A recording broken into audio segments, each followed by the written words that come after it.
Yeah, if there was a God, then why would he allow for, all these animals to be, raised for slaughter? Why doesn't God intervene in wars where innocent people die in millions?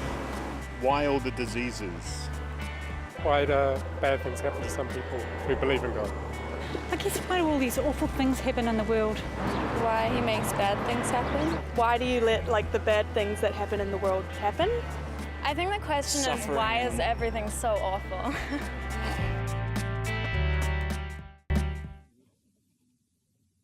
Oh, goodness me. Who would like to change places? When I saw that in the first service, I thought, it's a nigh on impossible task. Yes? Can I try that again? Nigh on impossible. But we have to grapple with serious stuff, if not for our sake, then for the sake of people in our extended worlds, because they ask good questions and the right questions. Is that right? So I'd like us to go to a new text. But by the way, I've just had 20 years in Auckland. So my years of suffering are over. And we have relocated to Wanganui. Do you know where that is? Yes, it's down south. So that's where we are currently living. I've just returned from Australia, got in the other day, so it's nice to be here with you. Thank you so much for inviting me. So if you've got the ancient text, could you come with me now? That's called the Bible, by the way. Could you come with me? I just want to read out a couple of passages of Scripture that I will return to later. I'm going to kind of work my way towards these passages. And the first one is in John chapter 20 and verse 19.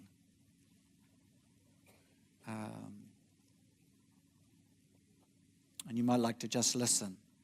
When it was evening on that day, the first day of the week, and the doors of the house where the disciples had met were closed, were locked for fear of the Jews, Jesus came and stood among them and said, "Peace be with you." So this is Jesus in his post-crucifixion. He's risen from the dead. There is new life. And after he said this, he showed them his hands and his side. I must really get a Bible with bigger print. I'm 61. I think it's time.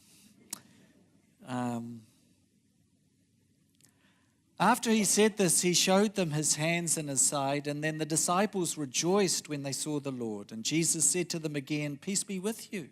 As the Father has sent me, so I send you." And when he had said this, he breathed on them, and he said, "Receive the Holy Spirit." And then the passage that I really want to draw attention to is, "But Thomas, one of the 12, was not with them when Jesus came. So the other disciples told him, 'We have seen the Lord.' But he said to them, 'Unless I see the mark of the nails in his hands and put my finger in the mark of the nails and my hand in his side, I will not believe.' And then a week later, his disciples were again in the house, and Thomas was with them. And although the doors were shut, Jesus came and stood among them and said, 'Peace be with you.' Then he said to Thomas, 'Put your finger here and see my hands. Reach out your hand and put it in my side. Do not doubt, but believe.' And then Thomas answered, 'My Lord and my God.'" So that's the first passage. There will be a connection later on.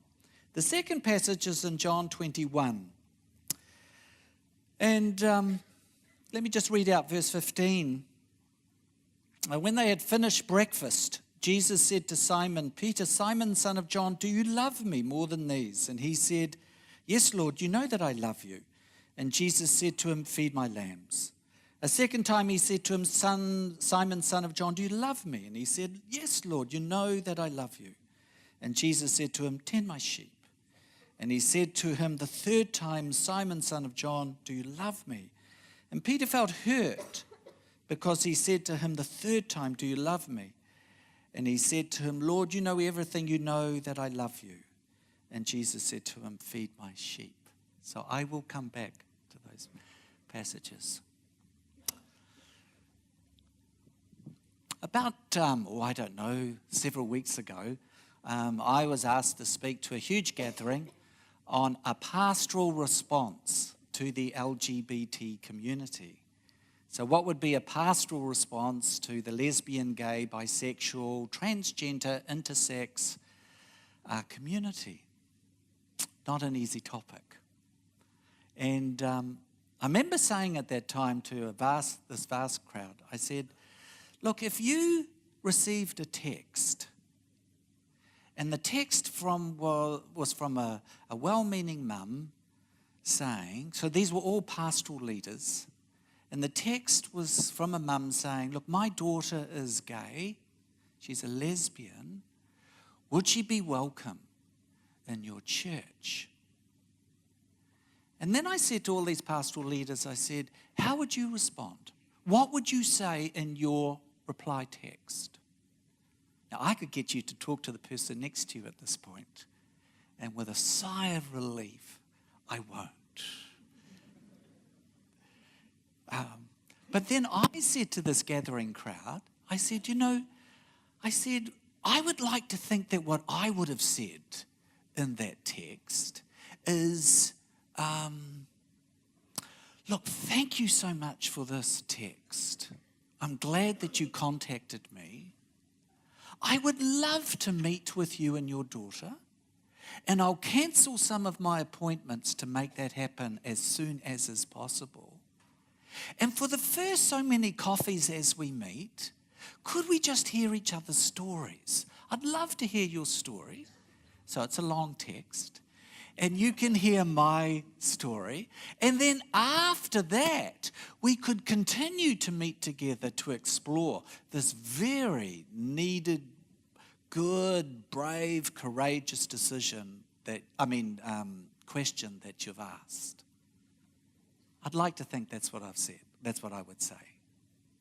The point being, there are just some issues, friends, that you cannot do in one session. Is that right? You just can't do justice to them. And there are some issues that actually it's not about issues, about people. And you see, that's the thing that I'm facing this morning. I wish I could be here. And now, after you've heard me for 2 minutes, you'll probably be thinking, yes, we wouldn't mind you back, actually, Mick. And if I could do a whole series on our topic this morning. And so, therefore, I'm not going to do justice to the question that you've asked me to deal with, because I've only got 30 minutes, and I'm fast losing the minutes that I've got. So I am going to leave some important things out. So the things that I leave out, please hear, they are important. I have time limits. Did you get that? Can I have a louder, did you get that? Thank you. Okay. The best way for me to introduce our topic this morning is by introducing myself.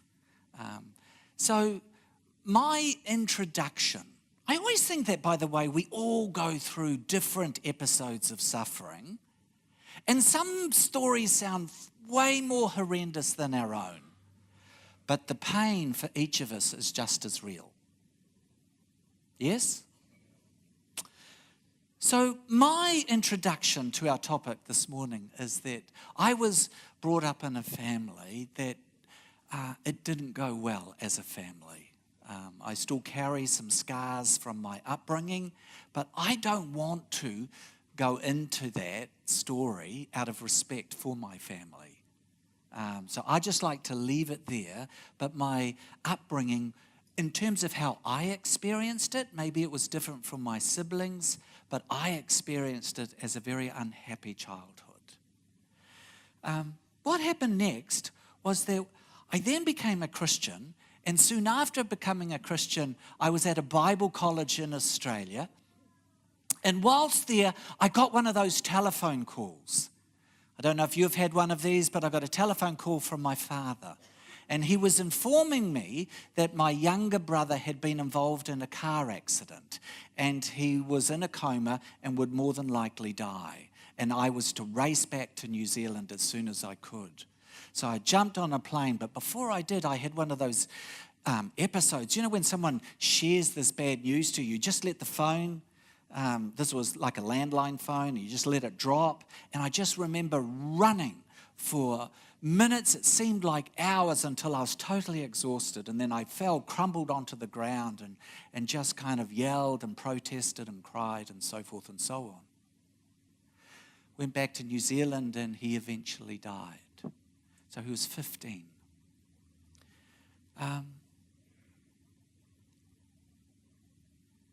In 1985, by this time I was married to a lovely girl by the name of Ruby, and we've been now married for about 37 years, and that is a form of suffering in itself.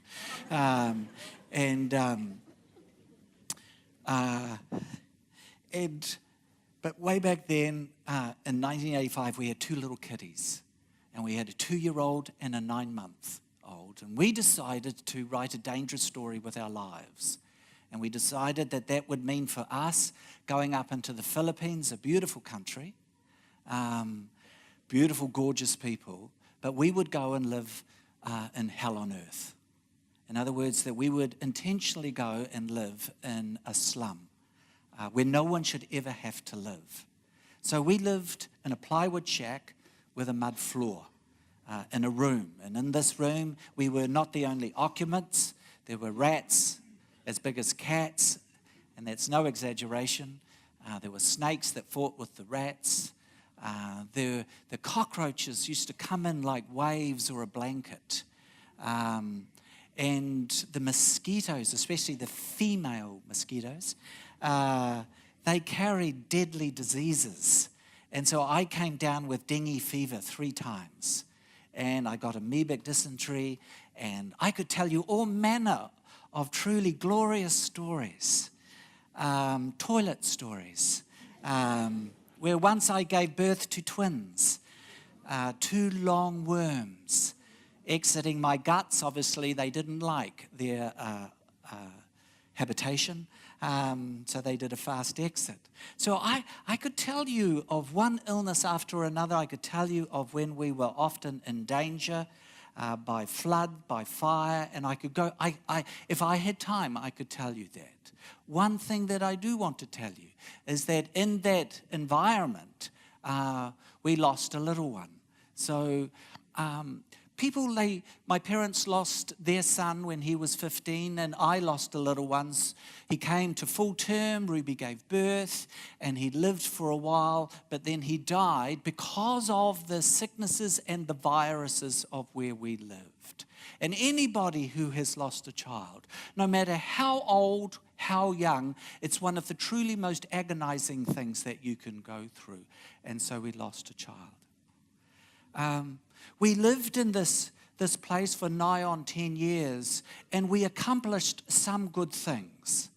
But for then, another foreigner, he decided to intentionally put the whole slum to the torch. In other words, the whole slum went up in literal flames, and everything that had been done and everything that had been accomplished in that place was reduced to ashes and rubble.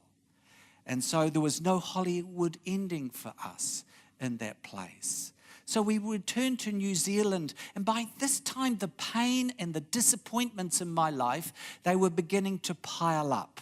It was like on the floorboards of my life, there were just shattered dreams. It was like nightmares and corners scattered through the room. And so we returned to New Zealand, and I just went through this wilderness time, this desert time. And I remember, we'd be living in this state house in Lower Hutt. We wanted to see what relative poverty was like in New Zealand. And in this state house, I'd be cooking the meals at night time, and then we'd sit down in the evening meal, and I wouldn't say anything. I just zip. I was like a block of ice. I'd gone hard. I just didn't say anything. And then soon after the meal, I would retreat to my bedroom and I would close the door and pull the curtains and lie on the bed in a fetal position and weep copious amounts of tears. And I did this for 2 years. I was just walking in one of those dark places. And then, then at that time you think, well, surely another chapter in my life will emerge. And so I got this glorious invitation to go back to Australia to do something quite strategic back there. But within several months of my tenureship there, something happened that I didn't cause. It was something external to me. But the upshot of it all was that we had to step down from that chapter. And I remember coming home that night and telling our three kids who were coming into their teenage years at that point that we now have to return to New Zealand. And later that night I got a letter from our eldest child, and I've got her permission to share her story. And she wrote, "Dear Dad, I hate you and I hate your God." And I will say more about her later on. But that wasn't the end. And then we did another chapter somewhere, and at the end of 5 years there, it was like, I don't know, it was like someone knifed me in the back.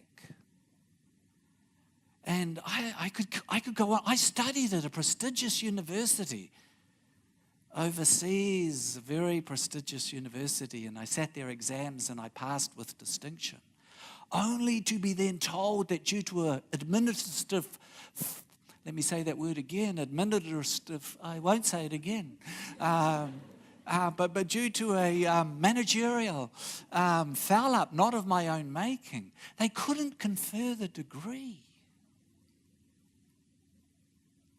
And that wasn't the last. Look, people, I just went through a 25-year period of my life where it's just one thing after another and things just kept piling up. Can anybody relate to this? Thank you. It was like I went through a terrible, horrible, not very good, very bad quarter of a century. And it was 25 years. And it raises all, you kind of think, well, what is it about me?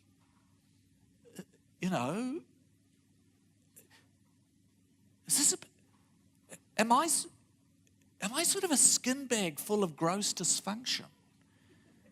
Do you know what I mean? Such that as I walk through life, everything goes badly. You do. I mean, let's be honest. You do have these doubts about oneself. And I remember at that time, after these 25 years, I was walking along the beach at Waiwira. You been there? Okay. North of Auckland. Did I say it wrongly? Waiwira, yeah. So I was walking along that beach, and I just involuntarily wept. I just couldn't stop crying. And you just start, protesting the heavens, and you just start asking the questions. Why? You start saying, well, why me? Why not them? Not that you would wish it on them, but you know what I mean? You just think, why do they I remember consciously thinking, why is it that I kind of get a rough ride, but they get a charmed run? Because you meet people in no matter what circles, and they seem to have this charmed life. And you kind of think, well, why them and not me? And then as each disappointment came knocking on the door of my life, it was like, well, why this now? So why me and all this kind of stuff? And it got to a point in Waiwira when I was having a holiday there that I knelt down on my knees because somehow Jesus and I had stayed quite close. We still liked each other, and we were still companions on the road. And because I never became a Christian for what I would get out of it. I became a Christian because of who he is. There's a bit of a difference there. But nevertheless, I was still, why all of this stuff? And so I said to Jesus, why? And he responded. And what I heard back from him was, just let it go. Just let it go. And it reminded me of another story of this guy who, his name is John Goldingay. And he fell in love with someone. He's a biblical scholar. He fell in love with Anne. Fell in love with this lady. And while they were engaged, she was at medical school. She did a self-diagnosis on herself because she knew something was wrong. And she diagnosed that she was coming down with multiple sclerosis. So she went to the doctors and they confirmed what she had already thought herself. And as John and her, got married, they had kids, but then the multiple sclerosis started to kick in, and as that kicked in, her body began to shut down and break down in various ways. And John also reached that point of, talking to Jesus, and he said to Jesus, I cannot keep going on. And his God also responded. And what God said to him was, you'll just have to. So what I got was, just let it go. No explanation for the 25 years. There was no answer to the why, but there was something to do with the what to do. And I tell you, it was very helpful for me. Just let it go. I embarked on a 2-year process of letting that 25-year period go. Saw 2 counselors independent of each other. I thought if one's wrong, maybe the other's right. So, well, you know how it is. But similarly with John, he didn't get an answer to the why, but he did get the what. And that what to do, was very helpful, he would say. It's like the book of Job. I don't know if you've ever read it. It's in the Bible. I don't know if you read the Bible. But in that book, in the First Testament, Job is often with his friends. They're scrambling around, trying to eke out something from the dust in terms of why. But the book kind of ends up, well, Job, this is what you do. But you have invited me this morning to grapple with a bit of the why. And the why that keep coming through the emails as I was getting them was, actually, why kind of this person and not this person? Now, to process this question, time allowing, I think there are about 7 views. I've only got time to very quickly and briefly do 2. You're probably thinking, oh, thank goodness, But I can do 2. And the first one goes like this. It's called meticulous sovereignty. Could you say those 2 words to the person next to you? Okay. Meticulous sovereignty. What that view basically says, so if you could stick with me on this, what that view basically says is that everything that happens in your life is as God would will it. In other words, God is in total control. In other words, if you think, for example, of the tsunami that hit Thailand, do you remember that? And was it Christmas Eve? It was Christmas Eve, a tsunami hit that place, and there was a dear Christian couple on the beach, Youth for Christ workers, I'm not too sure if you knew this, and they were swept to their deaths. Now, what the meticulous sovereignty view says is that this God in heaven not only decides, but also desires and then carries out the tsunami. In other words, under this view, this God has total control of the 2 tectonic plates that rubbed against each other in the ocean, which caused a deluge of water, which then caused the tsunami. And this God not only decides, desires, and carries all of that out, but subsequent to that, he also, under his total control, determines the direction and the speed of the winds, the water flow, and which beachside bungalows will be swept away and which will be spared. So if you think of that truck that ploughed into that crowd in Nice, under this meticulous sovereign view, God's will was at work. And he was deciding the people on the sidewalks and the pathways that it was that person's time for death, that person's time for death, and this person's time for death. In other words, under this view, it's exhaustive sovereignty. It covers all. That God not only permits, he determines. And why? Because he has a meticulous plan. He has an ordained script. That's the first view. What did you think of that view? If you would like to turn to the person next to you, I'd like you to have a chat. Go to it.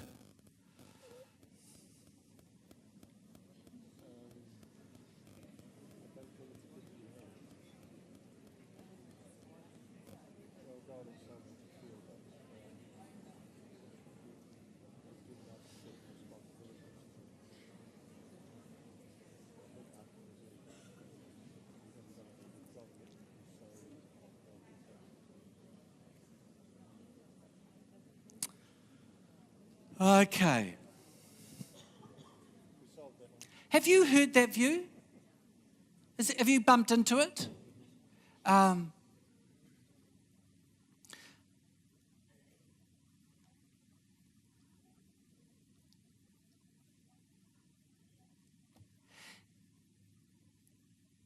If that God exists,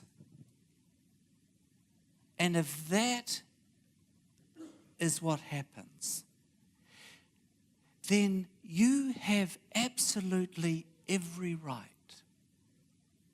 to ask God, even with clenched fist, protesting the heavens, why me and not them? Is that right? You have every right to ask that question. It's a valid question.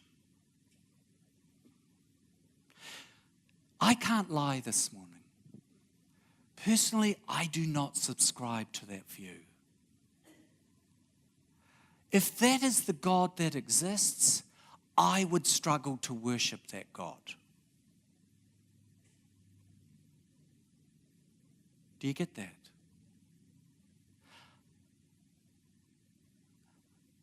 There was another biblical scholar, and his name is Nicholas Walterstorff. And he struggled with this. And his son of 25 years was mountain climbing. And so Nicholas Walterstorff, who's a philosopher at Yale University in America, and a Christian at that, he had to ask the question, did at that instance when my son fell from the mountaintop to his death at the age of 25, did at that juncture, did God shake the mountain? Knowing that this was the time of his death, and it had been decreed that this would be the time of his death. And Nicholas Walterstorff and other scholars would say no. God did not shake the mountain. I mean, there was another biblical scholar by the name of Ben Witherington, and he lost a young daughter. She was in her early adult years to pulmonary embolism. In other words, there was a clog in the artery and she suddenly died. And he likewise asked the question, was this all part of some great plan? Because you know how it goes, people. You get well-meaning people who come to us and they say, look, Mick, because they did this to me. Look, Mick, they say, everything happens for a reason. I don't know what you say to that. I say sometimes it does, but sometimes it doesn't. And sometimes, suffering is anti-reason. Sometimes suffering is such a mystery that it's located in the shadowlands. And we can't see why. There's no light. And maybe come that day when we're on the other side, maybe, I don't know, certain things will be revealed. But what this guy who lost his daughter to pulmonary embolism, what he discovered is that not all things that come our way come from the hands of God. And he located this in a verse in Matthew chapter 7, where Jesus himself, he says, look, you people, you who are flawed. He says, you who are flawed parents, you know how to give good things to your children. How much more will my Father give good things? In other words, he was saying by implication that bad things and dangerous things do not come from the Father.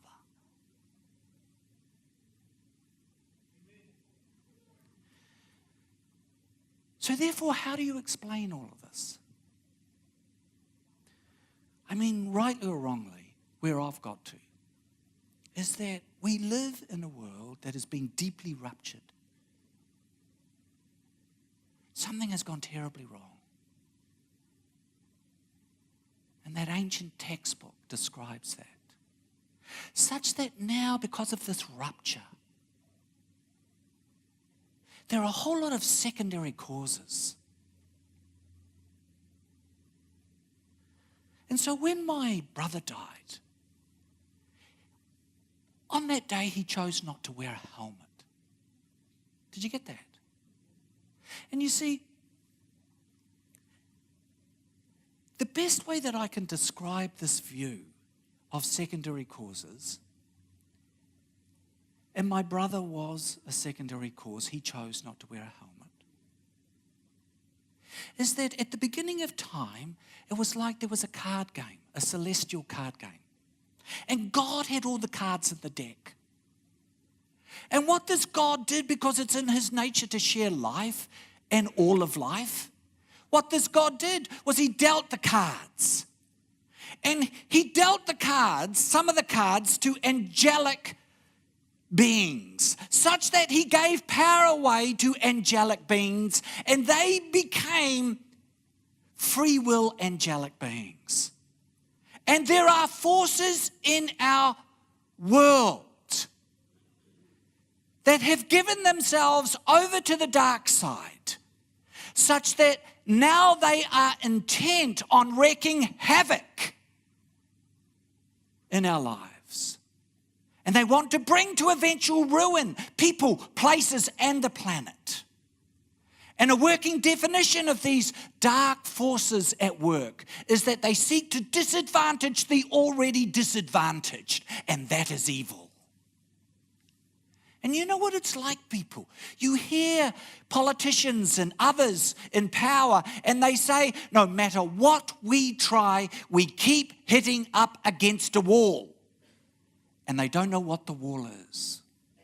But in the Christian worldview, we are told what the wall is. And there are forces at our gate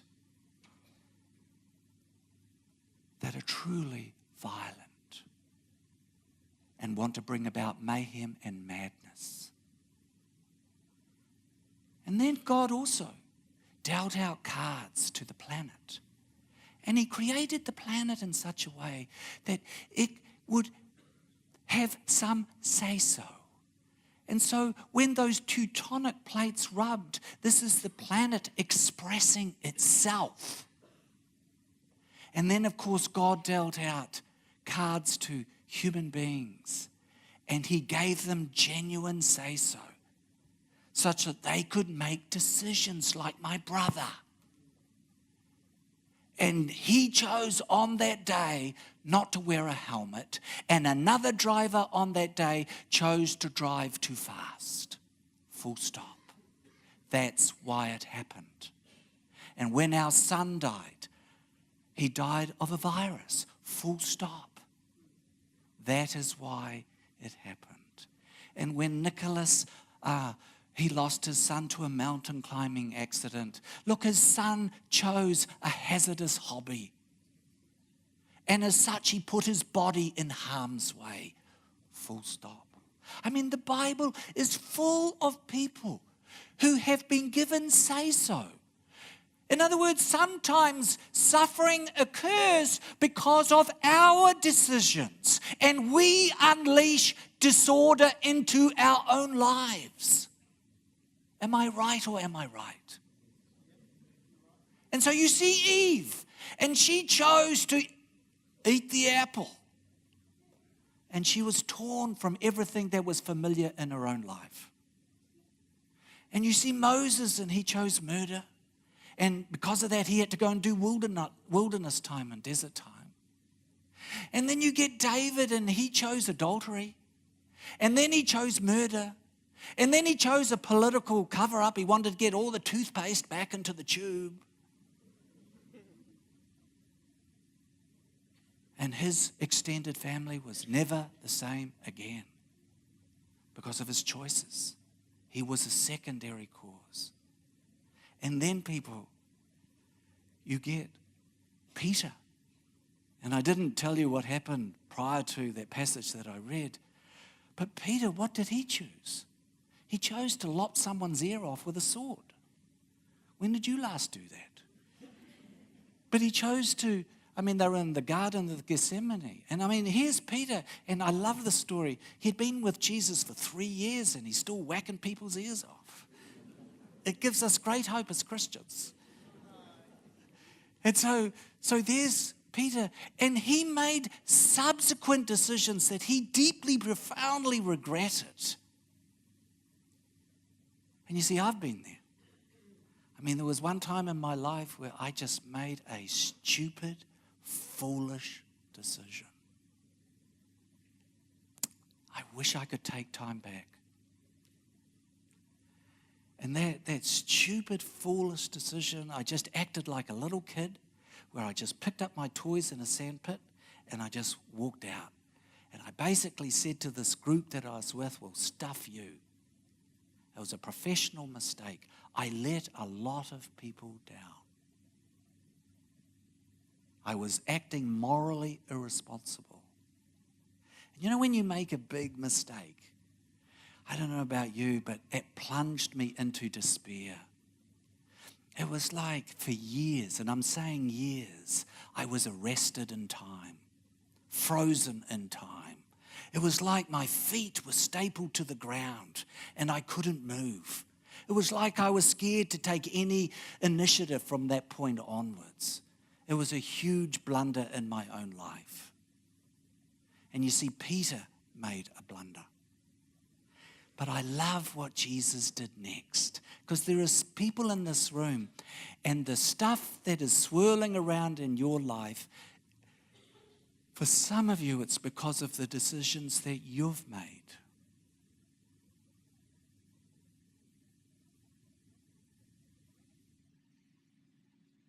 And not because God has willed it. But I love what Jesus did with Peter. He comes up to Peter and he says, Peter, will you love me? And the word for love there that Jesus uses is agape. Will you agape me? And Peter says in reply, you know I love you. But the word that Peter uses is phileo. I will phileo you. So Jesus tries again. Will you agape me? And then Peter says, I will phileo you. And then third time round, stick with me, third time round, Jesus says, Peter, will you phileo me? And Peter says, I will phileo you. In other words, what was Jesus doing? Jesus got to a place where he said, well, okay, Peter, if this is where you start, I'll start where you start. Just absolutely brilliant. And there are some of you in this room, and you're doing stuff, and you've made stuff happen, and it's unleashed disorder into your life. And what Jesus wants to do is, I'll start where you start. We can build from here. Do you like that? That's the first thing. But I've got to finish.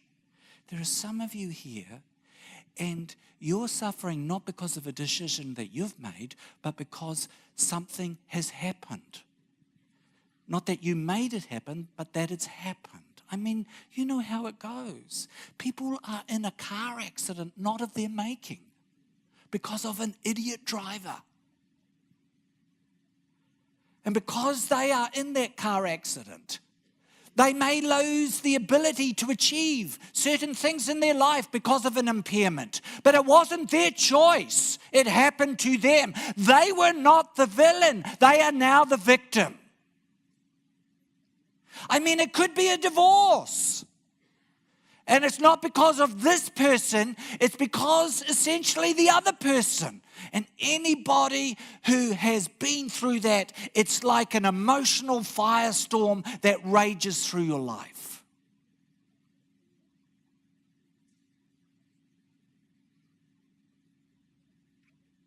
It could be a cancer diagnosis.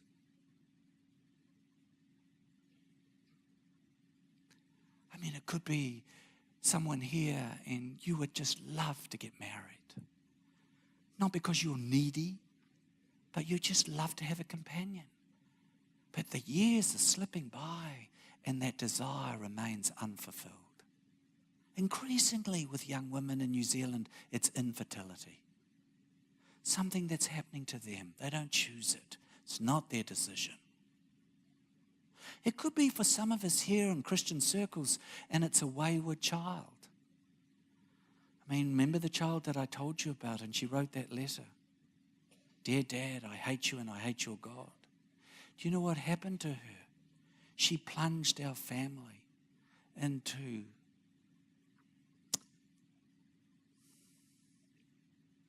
"16 years of turmoil." She joined eventually after a long slide, spiraling down. I have her permission to say this. But she eventually joined the gangs of West Auckland and became an ice meth addict. And then the police were after her, and like all good criminals, she went to Australia. And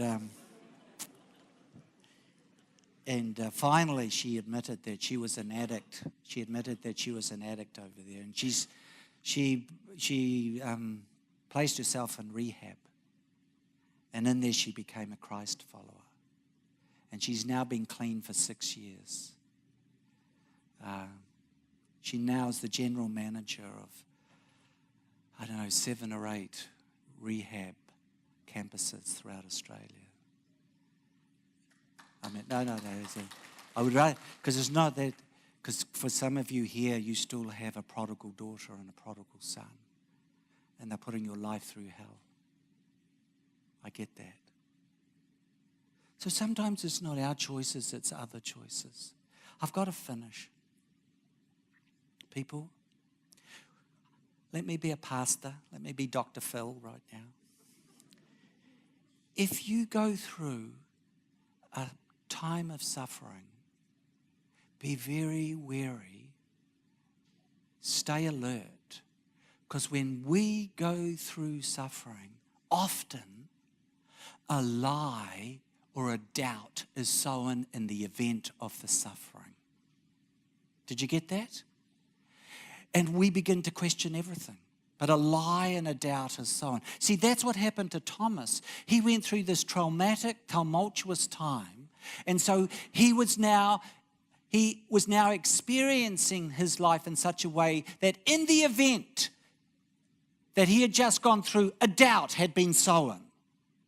Now, when a doubt is sown, if you don't deal to the doubt quickly, that doubt goes bad. And when doubt turns bad, you become one of 3 different types of people. Either you become a skeptic, where something's happened to you and you say to yourself, well, that's it. I'll stay in the group, but I'll stay on the sidelines. I will not give myself anymore to something that will potentially disappoint and hurt me again. But you see, life in Christianity doesn't work that way. You've got to have skin in the game. You've got to jump back in, even though you could get hurt again by life. If you don't become a skeptic, you could become a cynic. And a cynic is someone who just says, well, whatever. They just emotionally flatline. And there'll be some of you here, you love coming along to Green Lane because you love the group, but you'll walk out and you'll just go, whatever. That is a deeply, profoundly sad way to live. You'll be robbed of years. And then lastly, some become rebels. This is where, well, if God wasn't there for me at this time, well, I'm in one area of my life, I'm not going to be there for God. And you carve out an area of your life where you are in defiance. And you say to God, in this area, my will be done, not yours. In 9 out of 10 areas, you're fantastic. But in this one area, because of what has happened to you, you become a rebel in this one area. So you need a truth coach. You need someone who can deal to the doubt and the lie. Did you understand that? So let me finish with a sentence. People, I came here, I was looking forward to it, honestly, and in fear and trepidation. But I haven't tried to give you slick and neat answers. No. And I haven't tried to dissect this whole thing with cool logic. No. I don't think you'd buy that anyway. Do you know what I've sought to do? And with this I finish. And it's going to sound like a cliche, but it's not, because it's happened to me. God can jigsaw your life. He can take the shattered and scattered pieces of your hurts, your pains, your disappointments, and He can put the picture back together again, but maybe in quite a different way, such that the picture is also different. He has that power. He has that ability. I know this for a fact. God bless you.